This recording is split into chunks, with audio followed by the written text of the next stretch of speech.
Welcome to Our Girl Relationships. On this channel, we discuss day-to-day problems people face in their lives. Let's start with the video.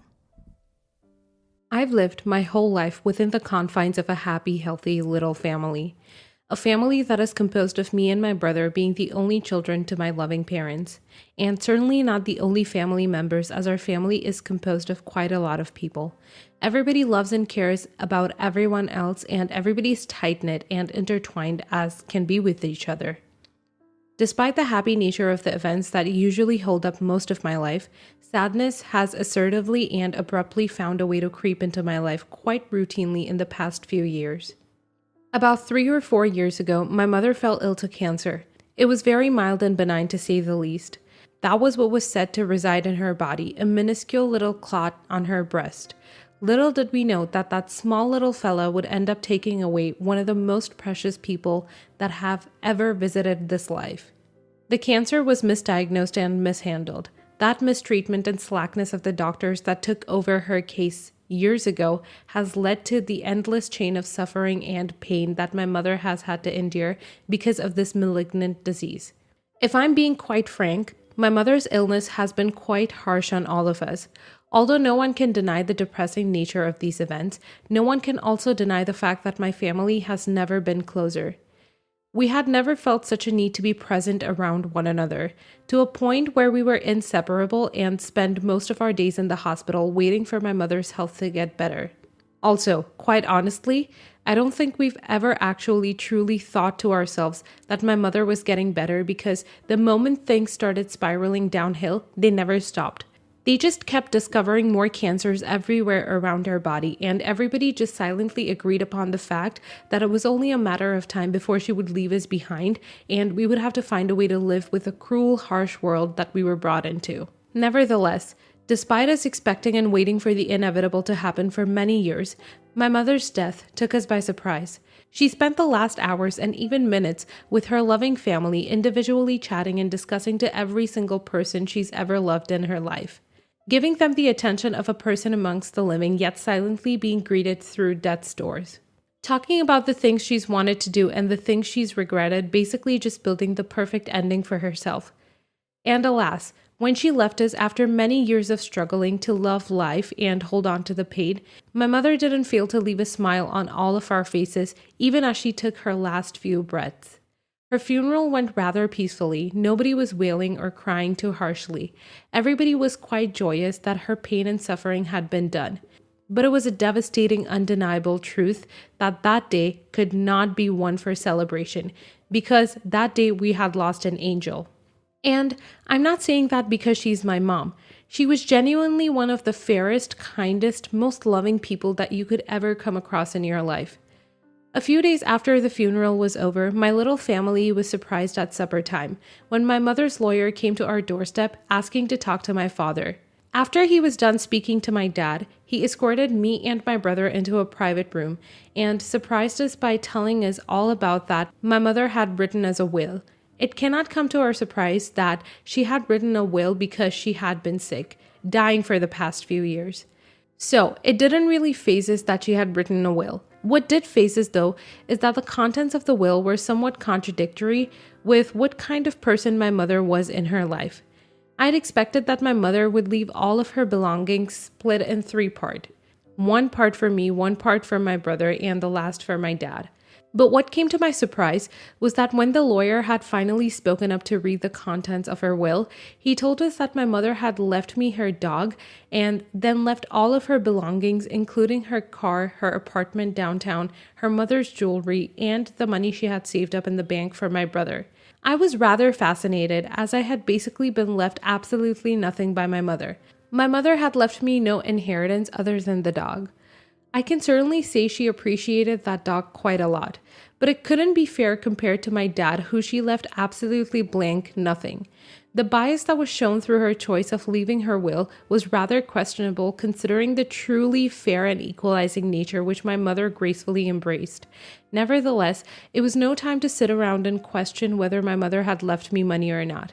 Quite honestly, it was the last thing I could have ever cared about as my mind was too torn between the idea of having to accept that I was now alone and motherless in a world so cruel and so brutal, and all the disarray it would cause for my mental health. I moved on from that incident and didn't discuss it again, seeing as we had never been on the poor side and my mother's belongings weren't a deal maker or breaker. It was something that happened and that was left in the past, by me at least. A few years later, my brother met a girl at work and they ended up tying the knot after about 2 years of dating. Sadly, though, their relationship wasn't one for marriage, and they ended up being split only 3 or so years after they married, and it was rather bloody and brutal, might I add. They both hated each other's guts by the time the divorce was set in place. I don't even think they've spoken to one another till this day. Anyway, following my brother's divorce, his ex-wife and I met up at a coffee shop to her request. She asked me to apologize on her behalf for the distress their divorce caused on the family, as she had always been rather good with everyone. She mentioned one more thing that basically changed my perspective on a lot of things and truly made me dislike my brother. She told me that my mother didn't leave all of her belongings to my brother when she passed away years ago. My mother had actually requested that he give her will to the lawyer since she trusted him and couldn't go herself.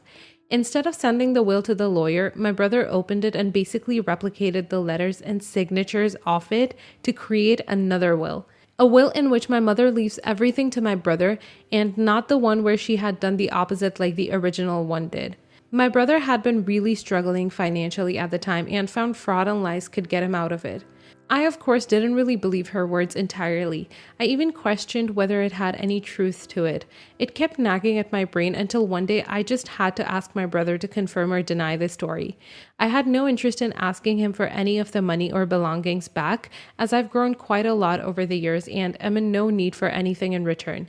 And surely, he confessed that he had indeed faked my mother's signature on a will he wrote, and he left all of my mother's belongings and private estates to himself.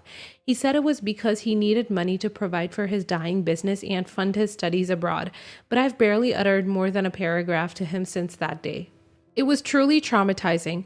Despite me being the one that asked him and created a safe space for him to confess to me, I felt like I got stabbed in the face and had to step back for a while and process that me questioning my dead mother's decision wasn't worth hammering myself over all those years when it proved itself correct.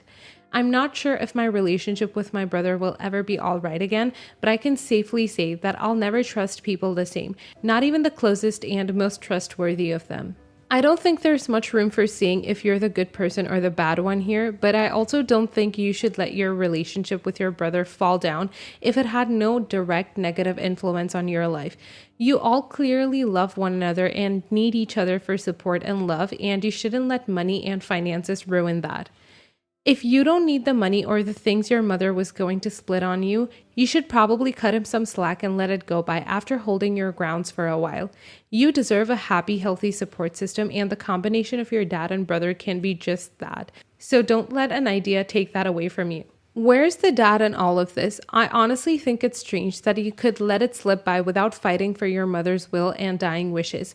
Even if you don't think your dad should be given what your mother left him, think of the heirlooms and jewelry she probably wanted to leave for you, considering that you are her daughter and loved one too.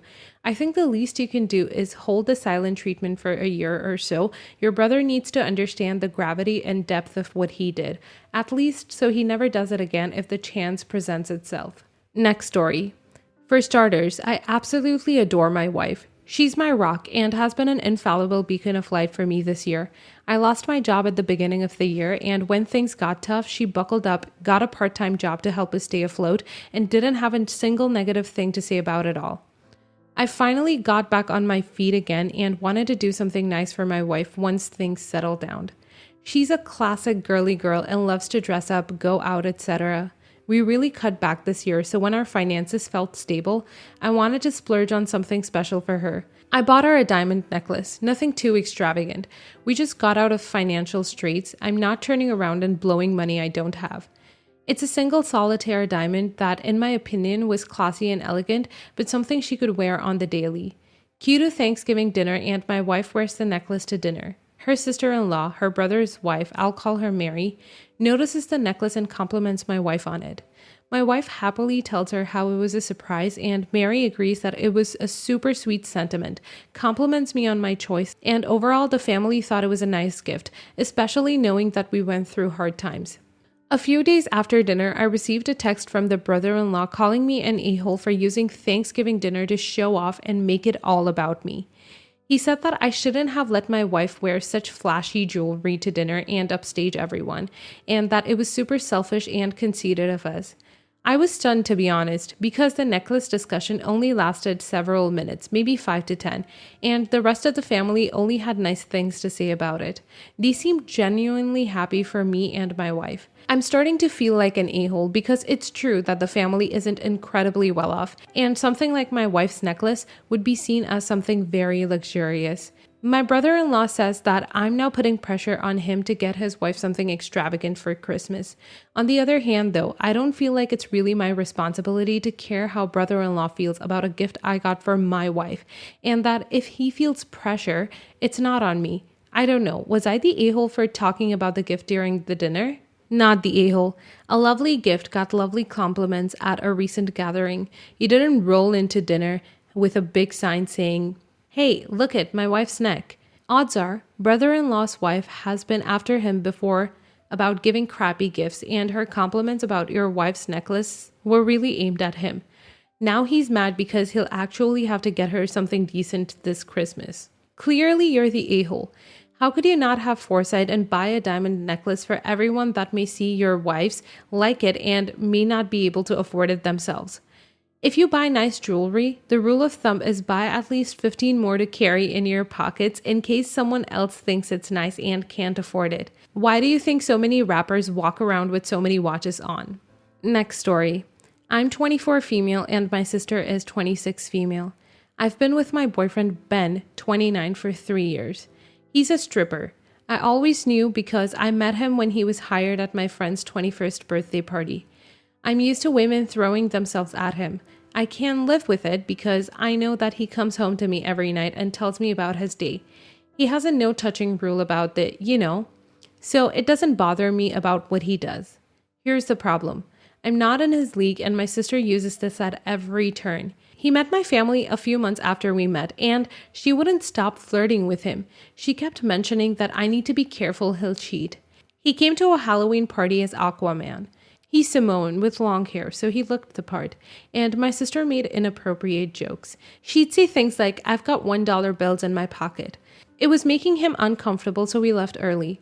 I text her that he is a man, not just a stripper, and to treat him like it. She told me I was imagining things because I'm paranoid he'll leave me for someone more attractive. The next time was last Valentine's Day when her then boyfriend asked us all on a double date to a small casino opening. He was awesome, so I thought her attention would be on him. She would sneak in between me and Ben as we were playing so she could be near him. She'd blow on his dice for good luck, etc. Completely forgot about her boyfriend the whole night. My boyfriend is still friends with him to this day. Last weekend, her best friend held a bachelorette party that my sister had to organize as the maid of honor. I don't know many details, but I know it was the classic bachelorette. I didn't know what it was, where, or anything like that. So when Ben told me he was hired for a bachelorette party, when he often is, I didn't put 2 and 2 together. He got home and said, "We need to have a serious talk." I thought he cheated at work, so I was on edge. He told me that my sister had used her friend's details to book him and that he didn't know she was the one who hired him, or he would have passed it to one of his friends. She was all over him, giving him money and encouraging him to take it all off. She knew he didn't take underwear off. It's one of the first questions she'd asked when he met my family. I drove to her house and confronted her. She told me he was the only stripper she knew and that she had an obligation to hire one for her friend's party because she was like a sister to her. I am her sister. She said he was lying about that night and that she took a backseat. She said it was all in my head because I knew he would leave me. I called her a manipulative witch, using her friend as a way to get what she wants and for trying to put this on me out of jealousy, and she closed the door and called my father. That just so happened hated me being with a stripper anyway. They're both mad at me for making it personal and causing drama in the family. I've just had a talk with Ben and we discussed it. I asked if he wanted to take a break until I made my sister not, well, be her. He didn't want that.